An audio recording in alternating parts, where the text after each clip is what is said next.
Why is President Trump so desperate over this war in Iran?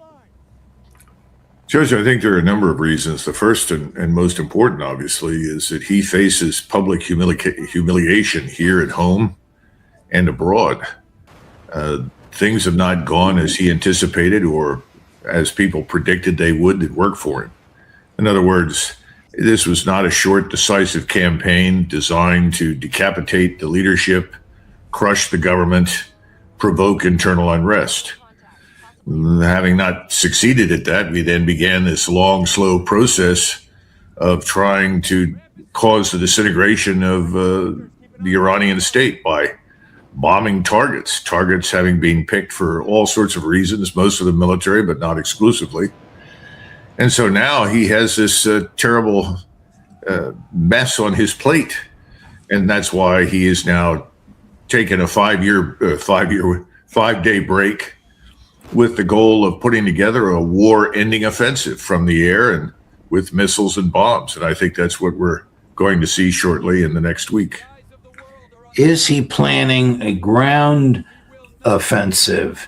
And what do you think that would look like, Colonel? Something that doesn't appear as though it was in the original plans. No, I think there was never any thought given whatsoever to the use of ground forces. And why would you? This is a nation of 93 million people, the size of Western Europe.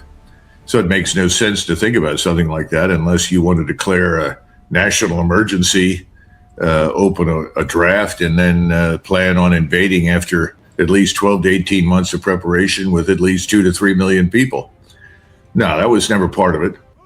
And I think what they're trying to do is first and foremost launch what they hope will be a war-ending offensive. They've replenished their stocks, at least on the American side, of the most exotic munitions, missiles, and capabilities, JASM and these other weapons that have been launched from outside of Iranian airspace into the Iranian state. I think they're going to put those together. And once they feel that they've got a comfortable edge that will give them 72 to 96 hours of nonstop attacks, then I think they'll turn to the ground option, which for them is very limited. It amounts to the seizure of some islands. Everyone talks about Karg Island. Whether or not that actually needs to be seized is another matter, but it's certainly a target. And there are other islands inside the strait itself and not far from Bandar Abbas, right offshore, that theoretically have Iranian IRGC, Iranian Revolutionary Guard Corps elements, small boats and so forth that can exert some influence. But everybody forgets a couple of things. First of all, what really closed the Strait of Hormuz was not Iran itself, but Lloyd's of London. Suddenly, none of the ships could get insurance. And if you can't get insurance, you're not going to take a tanker worth hundreds of millions of dollars through the Straits of Hormuz. So that was number one. Once it became clear that you couldn't get insurance, then the Iranians were in a position to say, well, if you're not supporting the war against us, you're not allied with Israel or the United States in some way, and your destination is China or India, now increasingly Japan, then we'll be happy to let you through, provided, of course, that you've paid for the oil in yuan. This is an effort to get at the petrodollar. So I think what we've got now are two levels of warfare. On the one side, there is economic warfare that we're losing because the entire world is suffering as a consequence of this war in the Persian Gulf.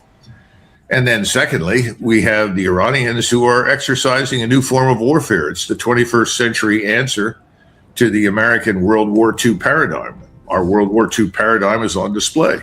You see it with aircraft carriers and destroyers offshore, submarines, and then at the same time, numerous aircraft flying from various airstrips ashore and even back in the United States, and Diego Garcia. That has been our instrument of war.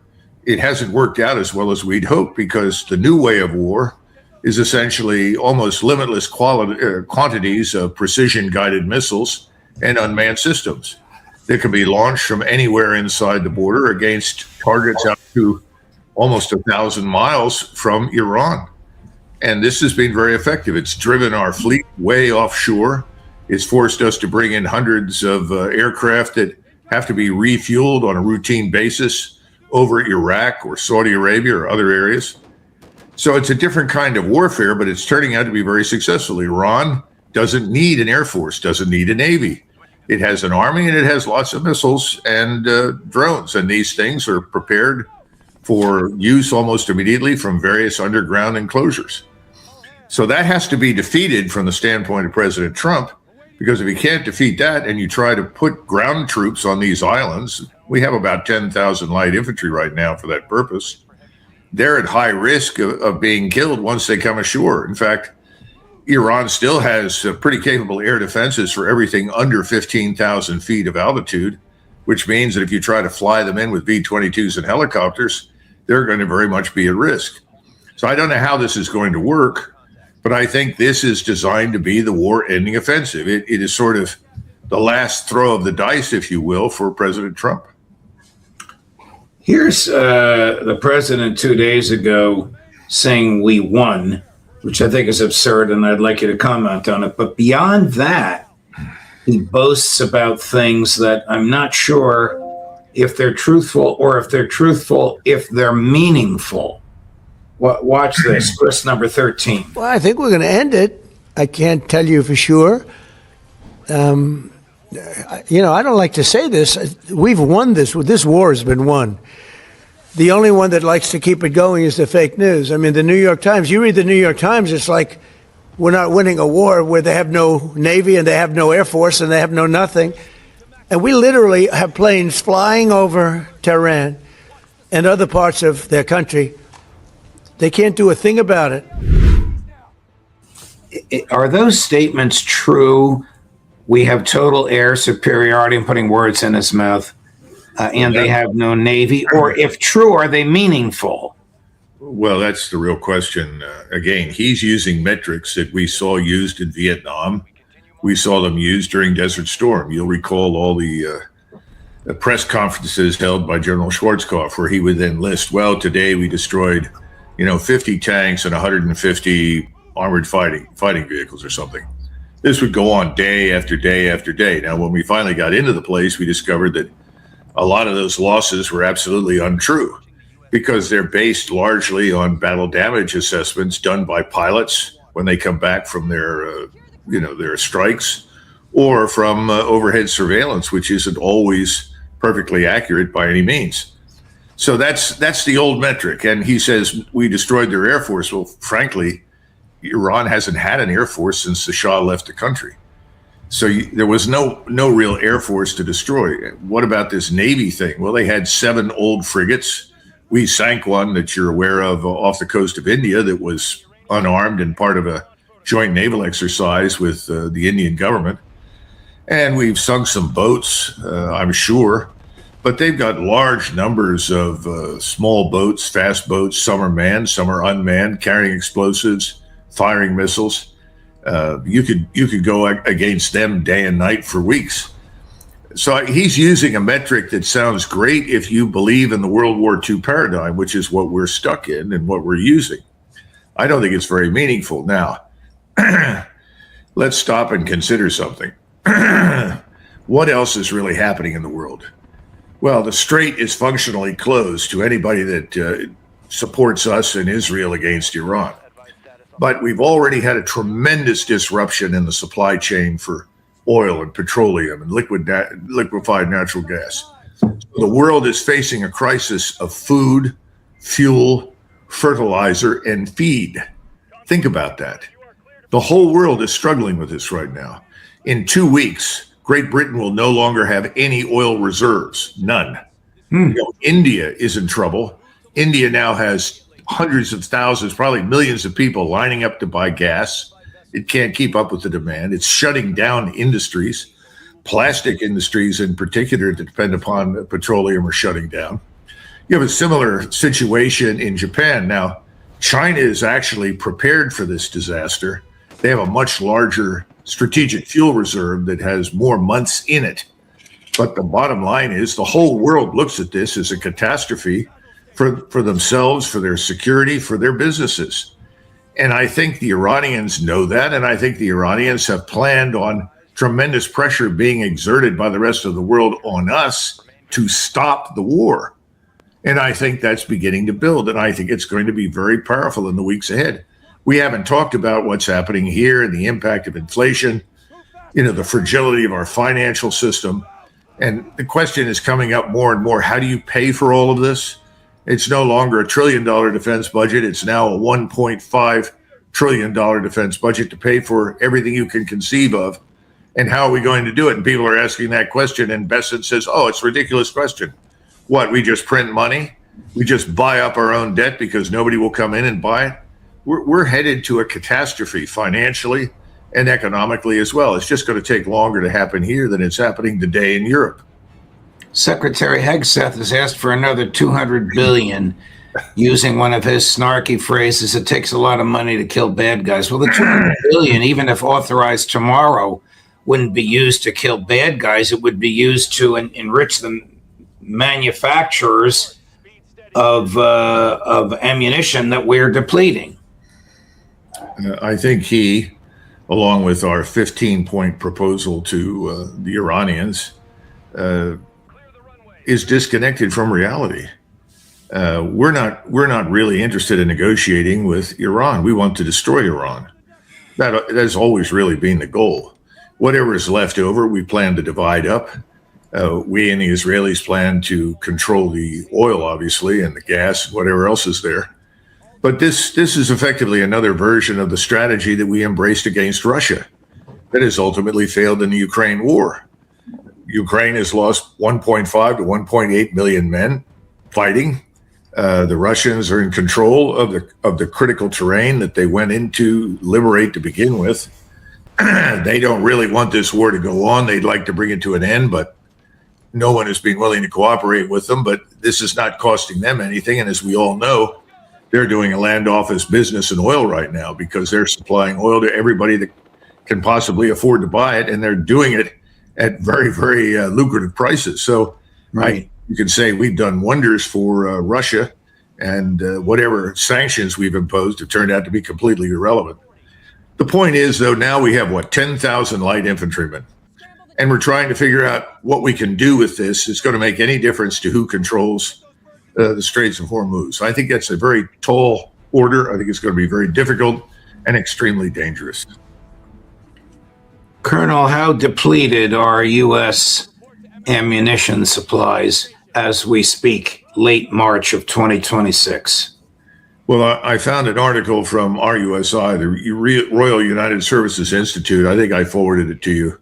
It has a table in there showing how many days left of various kinds of munitions we and the Israelis have. Now, of the two, the Israelis obviously are in very serious trouble right now. 8 out of every 10 missiles that are launched at Israel penetrate the Israeli air and missile defenses. So Israel is taking one hell of a beating. Let there be no question about that.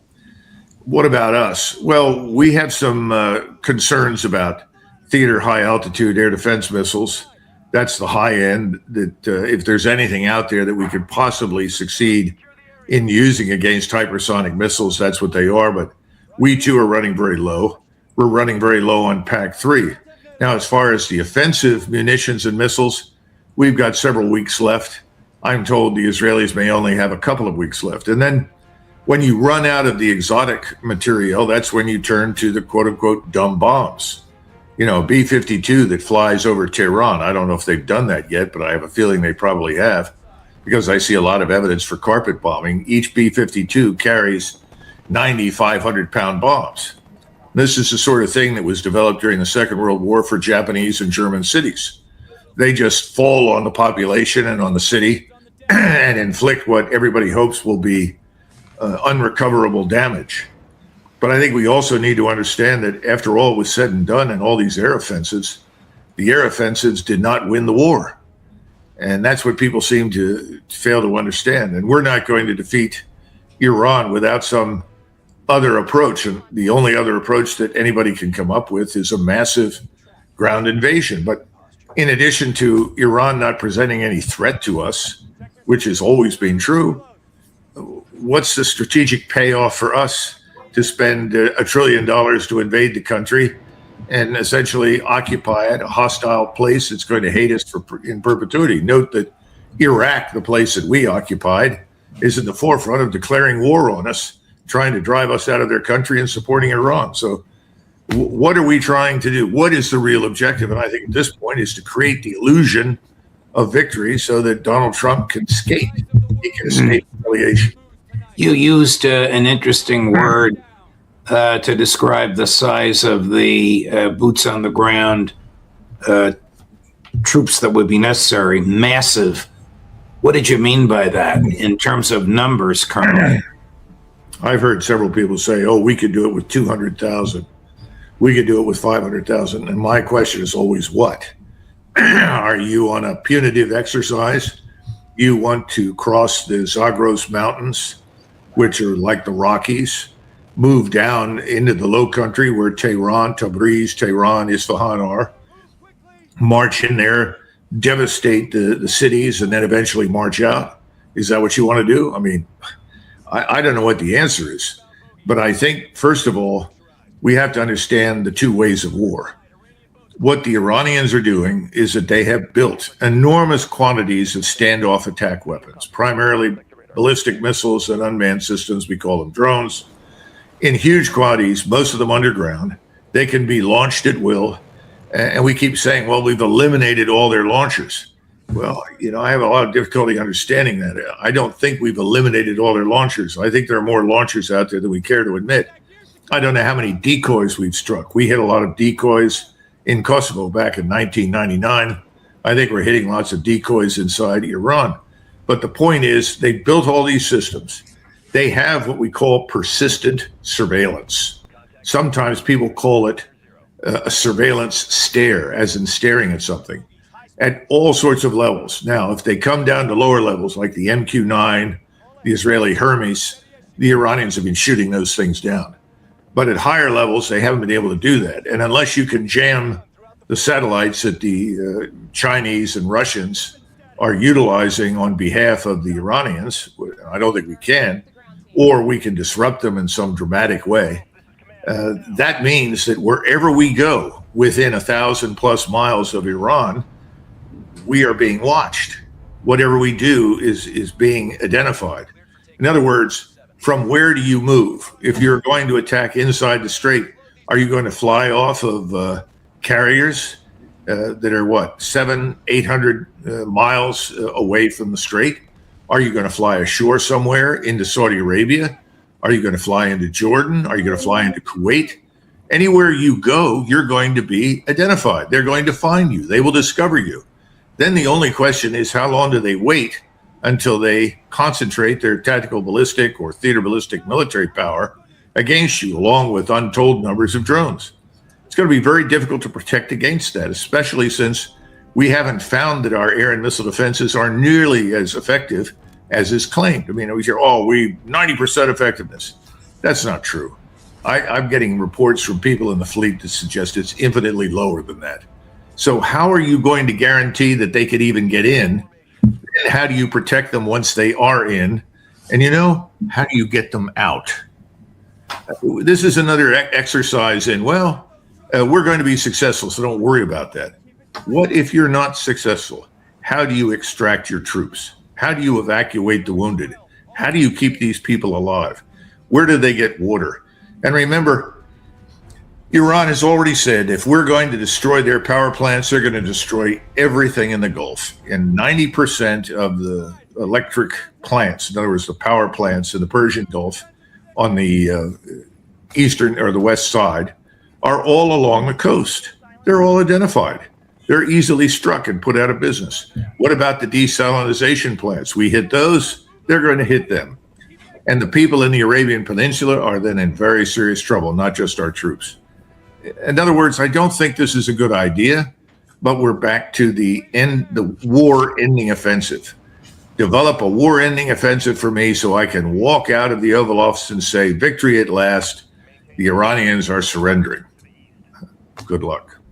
Colonel, I apologize for the heartburn, but here's the guy that whispers into Trump's ear in the golf cart a couple times a week. Chris, cut number 5. We got 2 Marine expeditionary units sailing to this island. We did Iwo Jima. We can do this. the Marines, my money is always on the Marines. I don't know if you take the island or you blockade the island, but I know this. The day we control that island, this regime, this terrorist regime, has been weakened. It will die on a vine. And here's what I want to do. I want to get with Chris. I want to sprint to peace. As the war winds down, I want peace to ramp up.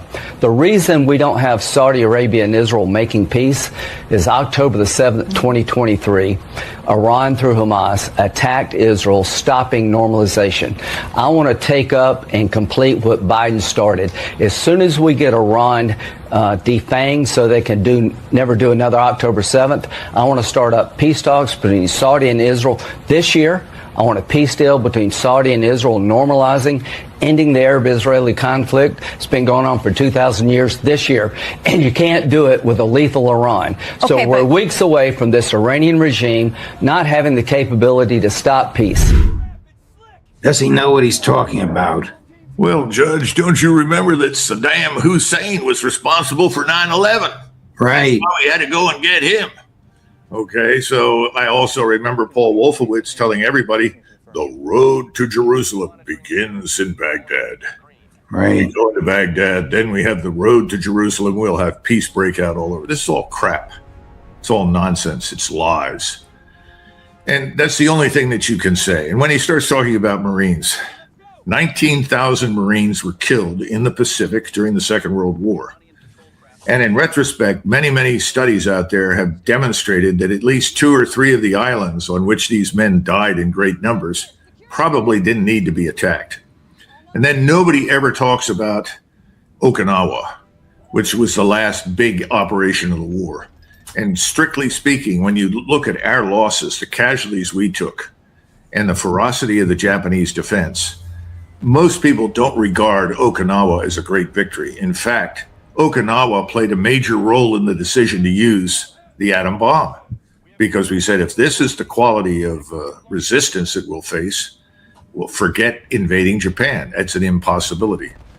What I'm trying to say is throwing around these World War II things, analogies and statements, that may evoke 1 or 2 positive images, but the reality is ugly. The war was ugly. We are not involved in a life or death struggle against an enemy in Iran. We are there because of Israel. That's it. And the Israelis, agents inside the United States who have a great deal of money and influence.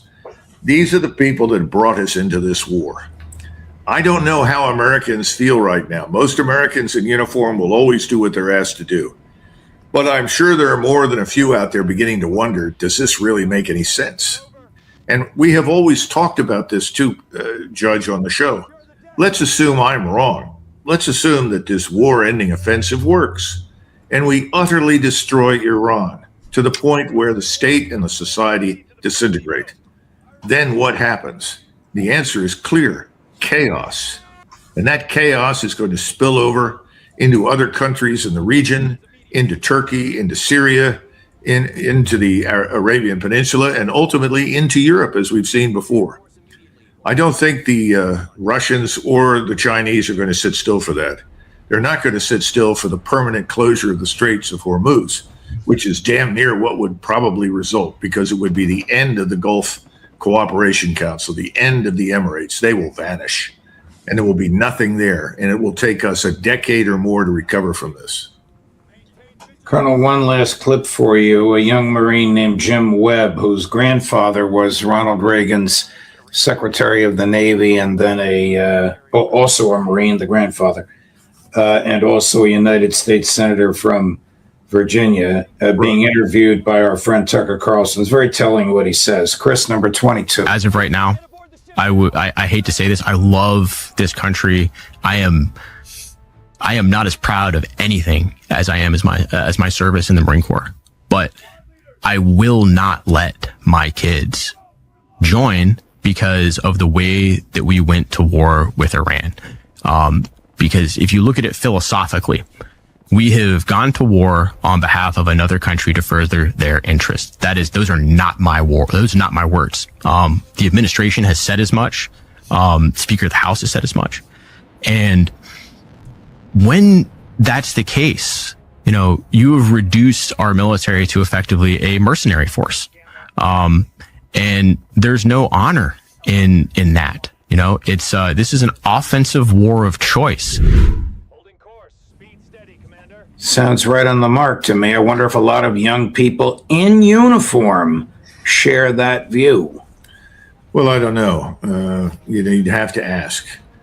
My experience with most Americans in uniform is they will always do their duty, even when it's distasteful to them. This is a little different because the blowback financially and economically on us is going to be severe. But this brings to mind a conversation I had many years ago, about 2000, with a member of Congress. This person was a key figure on the House Armed Services Committee. And the issue of the draft came up, and he said, well, thank God we got rid of that draft. That would have inhibited us, prevented us from doing all the things we're doing. Thank God we have a volunteer military because we can do pretty much what we want. I think going to the volunteer military had many, many positive features. But ultimately, it was a lot like going off the gold standard. Once you no longer had a gold standard and you had currency that was not anchored to anything tangible, except the supposed faith and confidence in the U.S. government, what you had was the ability to print money to cover the costs of anything you wanted to do. And that meant wars, and that's what we've done. At the same time, you have a similar situation with the military. Well, there's no draft. Less than 1% of adult Americans is affected in any way by what we do militarily. So who cares? What difference does it make? Ronald Reagan never felt that way, which is why he reacted as he did to the loss of those Marines in Beirut back in 1982, 83. But since then, I've detected a greater willingness to sort of expend us without a great deal of concern. I think the last person that cared deeply about the whole business was President George Herbert Walker Bush. Since then, I don't think it's meant very much. Remember George W. Bush telling everybody, go shop. Just go shop. Don't worry about what we're doing in Iraq. Just go shop. Right. I've shopped long enough, Judge. Colonel, thank you very much. A great analysis, my dear friend. Deeply appreciated as always. Be well. We'll look forward to seeing you next week. Okay, Judge. Thanks. Thank you.